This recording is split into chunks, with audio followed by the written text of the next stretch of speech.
හැමදාම කන පොල් රොටිය අද අපි ටිකක් වෙනස් කරමු. ඔයත් හැමදාම පාන් පිටි දාලා නම් පොල් රොටි හැදුවේ. වෙනසකටත් එක්ක මේ විදිහට හදලා බලන්නකෝ. මේ රෙසිපිය සාමාන්‍ය පොල් රොටියකට වඩා පෝෂණ ගුණෙන් ඉහළයි. මොකද අද මම මේ රොටිය හදන්නේ බතල පාවිච්චි කරලා. රෙසිපියට අවශ්‍ය කරන අමුද්‍රව්‍ය මම පහලින් මෙන්ෂන් කරලා තියෙන්නේ. මුලින්ම අපි භාජනයක් අරගෙන ඒකට ආට පිටි, පොළුයි, තම්බලා පොඩි කරගත්ත බතල, කපාගත්ත ලූණු, අමු මිරිස්, කරපිංචා, ලුණු ටිකක් එකතු කරගන්නවා.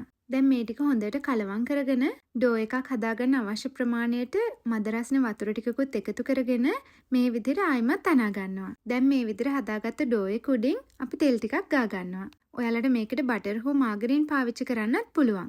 මම අද පාවිච්චි කරන්නේ ගී. හදාගත්ත ඩෝ එක වහලා අපි පැය භාගයක් විතර රෙස්ට් එකේ තියාගන්නවා. ඊට පස්සේ අපි මේ විදිහට එක කොටස් වලට බෙදා ගන්නවා. මම අද මේ දීලා තියෙන රෙසිපිය පාවිච්චි කරලා ඔයාලට රොටි 5ක් හෝ 6ක් හදාගන්න පුළුවන්. සාමාන්‍යයෙන් අපි වෙනදට හදන පාන් පිටි රොටිය වගේ නෙමෙයි මේ රොටිය හදනකොට පොඩ්ඩක් කැඩෙන්න බලනවා. ඉතින් ටිප් එකක් විදිහට ඔයාලට මේ රොටිය වඩව ගන්න කෙසෙල් කොලයක් හරි පාච්මන්ට් පේපර් එකක් හරි පාවිච්චි කරන්න පුළුවන්. එතකොට ඔයාලට මේක කැඩෙන්නේ නැතුව පරිස්සමට හදාගන්න පුළුවන්. අද මම මේ රෙසිපියේදී පාවිච්චි කරේ දම් පාට බතල එකක්.